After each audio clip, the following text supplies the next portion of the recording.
moving slowly. Gene therapy is the latest buzz, great, but not everyone can use it, and it also has its own risks, like loss of infertility, the immune system completely being knocked out, which is scary, and not to mention that it's so expensive, $2.8 million just for the process, not including any other expenses. Wow. So you can imagine when a child is born with thalassemia to parents who know nothing, they're worried. What do I do? How do I find a doctor? How do I treat my child? My child is different. How do I deal with them in school? What about missing school because they're getting blood transfusions every 2 weeks? How do I find other parents that are in the same situation as me? How does my child grow up with a child like that? And that's a big part of what we do with the Cooley's Anemia Foundation. We create a community so that these children can speak to each other, parents can reach out to other parents, they can meet the doctors that they need to put their children on the right course.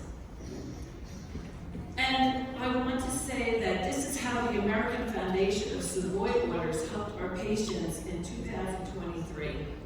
Your foundation graciously provided the Cooley's Anemia Foundation with the funding it needed to help support our 2023 Patient Family Conference, which was held in Los Angeles. This funding aided in creating the crucial child and teenager program for the conference.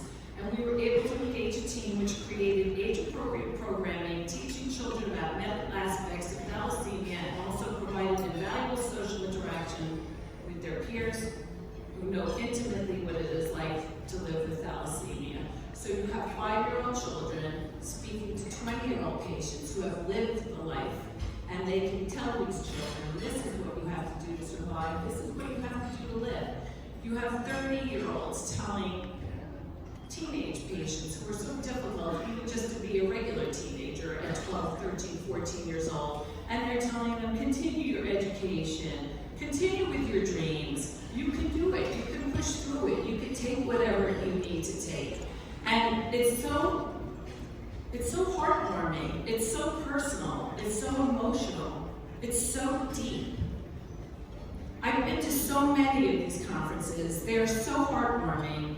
To see a patient live with this fatal disease, manage the treatment and the consequences, to be able to develop a strong mindset, continue to grow in a healthy way, completing lofty education and career goals, and then to have families of their own is just beyond words for me. So we look forward to 2024 and this wonderful gift from your foundation. Our plan is to support 2 more programs to benefit children born with thalassemia. We're going to do the conference again in July 12 to 14. This year it will be in Atlanta, Georgia. We move it around every year so we can reach patients all over.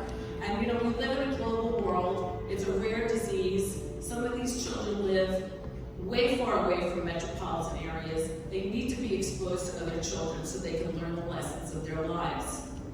And also, as another point, we're going to set up, or we have already in the progress, we have regular, I'm sorry, I lost my train of thought, I get so emotional.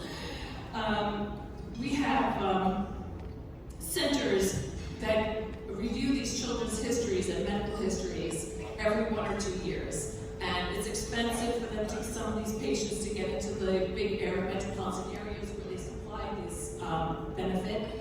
And so as a foundation, we like to give each patient $500 to help them reach these centers for their medical reviews. Your portion, a portion of your grant will help reimburse the families of these children who must travel long distances for evaluation and care. Thank you for this honor this evening. Thank you for giving these children the opportunity to experience the Patient Family Conference. We expect this year's conference to be better and more effective than the last. And thank you for providing aid to families who must travel long distance to obtain their comprehensive care. Thank you for helping us help them to reach their optimal health outcomes. It's always about the children. Thank you very much. Wow. That's very emotional. Thank you, Janice. If you hear her passion is from her mother. children to this dread disease. So horrendous. she carries on the tradition.